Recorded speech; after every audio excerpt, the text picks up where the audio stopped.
दोस्तों, अपने आज तक बहुत सारे आवाज सुने होंगे, चाहे वो किसी सिंगर की आवाज हो या फिर किसी पशु या पक्षी की।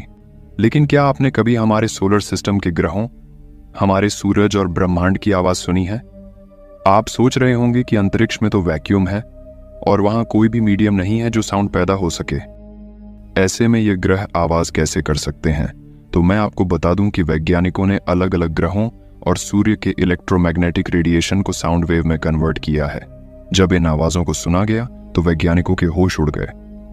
तो दोस्तों, चलिए जानते हैं कि आखिर ऐसा क्या है, इन आवाजों में आखिर क्या कहना चाहते हैं ये सेलेयर ऑब्जेक्ट्स। और अंत में ब्रह्मांड की आवाज सुनकर आप जान पाओगे कि ब्रह्मांड आखिर हमसे क्या कहना चाहता है। अगर हम अपने सोलर सिस्टम की यात्रा करें तो सबसे पहले हम पहुंच जाते हैं सोलर सिस्टम के सबसे पहले और छोटे ग्रह बुध पर। बुध ग्रह एक ऐसा प्लेनेट है जो सूरज के सबसे करीब है और लगातार सूरज की गर्मी को झेल रहा है। लेकिन इसके बावजूद भी जहां दिन में मरकरी का तापमान 430 डिग्री तक पहुंच जाता है, वहीं रात में 173 डिग्री ठंड में कांप रहा होता है। वैज्ञानिकों ने मरकरी से आ रहे सिग्नल्स सोनिफाई किया तो कुछ ऐसा सुनाई दिया।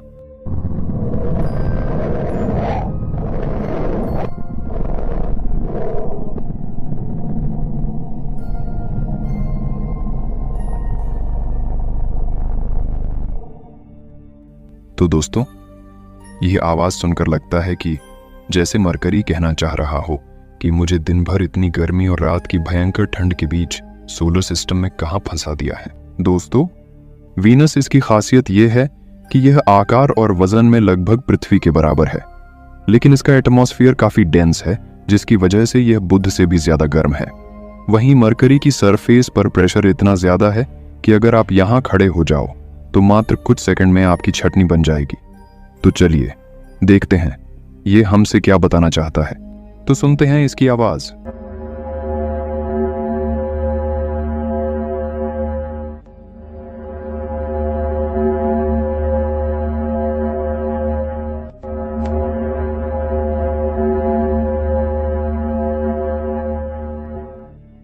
तो दोस्तों, शुक्र की आवाज सुनकर लग रहा है कि ये हमें घंटी बजाकर पहले से वार्निंग दे रहा हो कि भाई इधर मत आना वरना ए लग जाएंगे।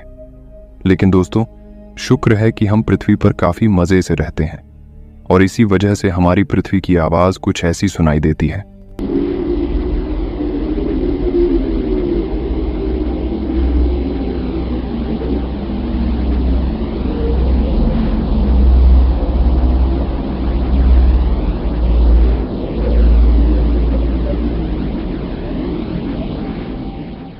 पृथ्वी की आवाज सुनकर ऐसा लग रहा है जैसे यहाँ पर फुल मौज मस्ती चल रही हो और पृथ्वी फ्लूट बजाती हुई यूनिवर्स में घूम रही हो। लेकिन दोस्तों, हम यूनिवर्स में फुल मौज मस्ती कर पाए, इसके लिए हमारी पृथ्वी पर मौजूद लाइफ को हमें मल्टी प्लेनेटरी बनाना है। इसके लिए हमें सबसे पहले मंगल पर जाना होगा और वहां इंसानी बस्तियां सानी होगी ताकि हम यूनिवर्स में फैल सके। दोस्तों, मंगल ही वह ग्रह होने वाला है जहां हमारे सबसे पहले कॉस्मिक पड़ोसी रहेंगे और मंगल की आवाज सुनकर भी हमें कुछ ऐसा ही लगता है।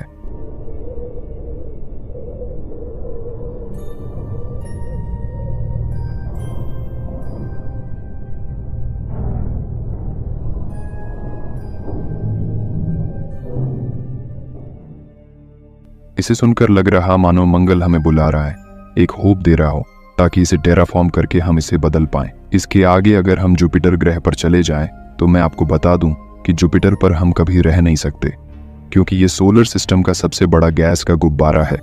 इसमें सॉलिड सरफेस नहीं है। इसका साउंड ऐसा सुनाई देता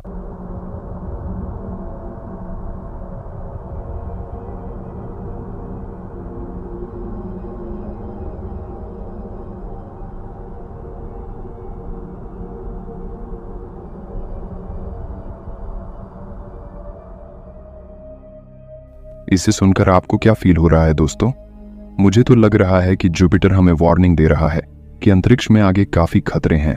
हालांकि जुपिटर और मंगल के बीच मौजूद एस्टेरॉयड बेल्ट भी एक खतरा है।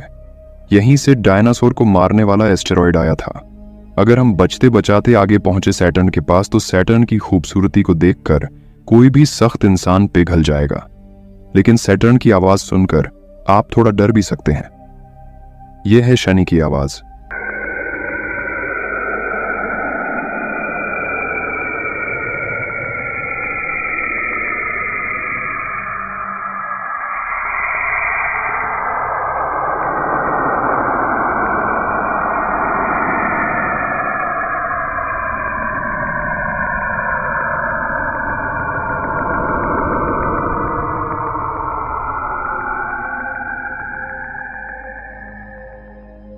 दोस्तों, सैटर्न की आवाज काफी डरावनी लग रही है, मानो ये कोई भूत या ग्रह हो। कहीं ना कहीं ये हमें बता रहा है कि यूनिवर्स जहां काफी इंटरेस्टिंग है, वह ये काफी डरावना भी है। दोस्तों, आपको क्या लगता है कि ये क्या कहना चाह रहा है? कमेंट में जरूर बताइए। तब तक हम यूरेनस के पास चलते हैं।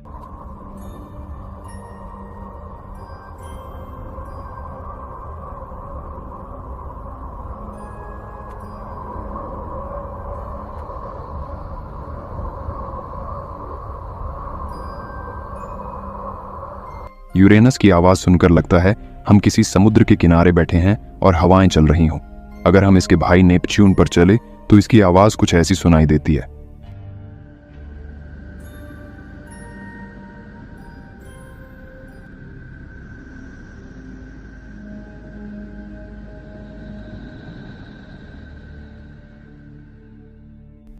इसे सुनकर लगता है जैसे ये हमें कह रहा हो कोई है या कोई सीक्रेट बताना चाहता हो। तो चलो दोस्तों, वह सीक्रेट हम सूरज चाचू से ही पूछ लेते हैं। देखते हैं सूरज क्या कहना चाह रहा है। यह है हमारे सूरज की आवाज।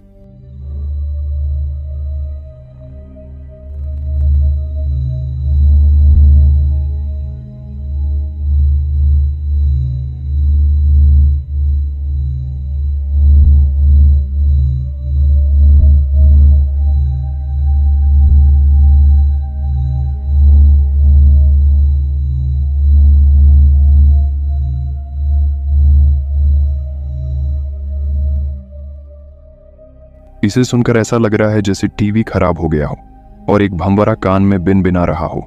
इसके बाद अगर हम सोलर सिस्टम में काफी दूर चले जाएं तो हमें हमारा एक नाराज साथी मिलता है, यानी प्लूटो, जिसे वैज्ञानिकों ने कभी प्लेनेट होने का दर्जा नहीं दिया। इस वजह से यह काफी नाराज घूमता रहता है।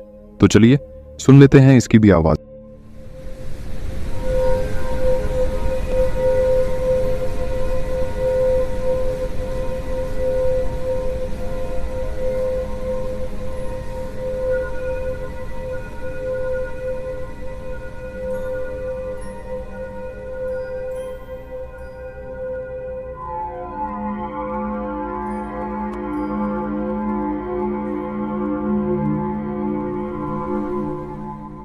प्लूटो की आवाज सुनकर ऐसा लग रहा है जैसे यह किसी ट्विस्ट की ओर इशारा कर रहा हो।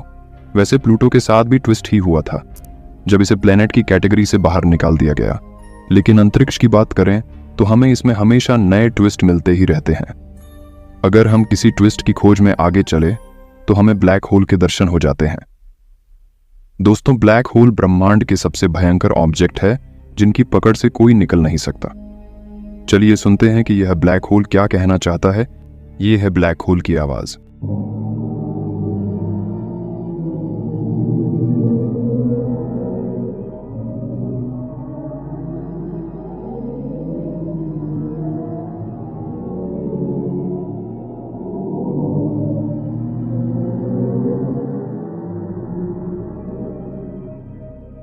तो ये आवाज हमें काफी डरावनी और क्रीपी लग रही है, जैसे कोई हॉरर फिल्म चल रही हो। दोस्तों, अंत में इन सब ऑब्जेक्ट की आवाज सुनने के बाद चलिए देखते हैं कि हमारे समूचे ब्रह्मांड की आवाज कैसी है या अंतरिक्ष की आवाज कैसी है। इसे रिकॉर्ड किया है इंसानों द्वारा भेजे गए स्पेसक्राफ्ट वॉयर 1 ने, जो कि पहला आर्टिफिशियल ऑब्जेक्ट है जिसने सोलर सिस्टम को घेरने वाले हेलियोस्फीयर को पार कर लिया है। वैसे अंतरिक्ष में हमें कुछ सुनाई नहीं देगा, लेकिन वॉयर को अंतरिक्ष कुछ ऐसा सुनाई देता।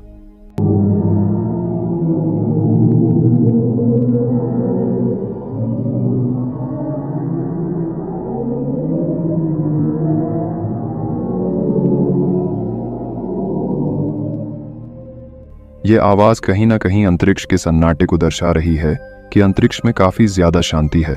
यह हमें डरा नहीं रही है। अंतरिक्ष में कोई मीडियम नहीं है जहां साउंड पैदा हो सके। क्योंकि अंतरिक्ष खाली है। तो दोस्तों, ब्रह्मांड की विचित्र आवाजें सुनकर आपको कैसा लगा? मैं मिलता हूं आपसे किसी अगले वीडियो में।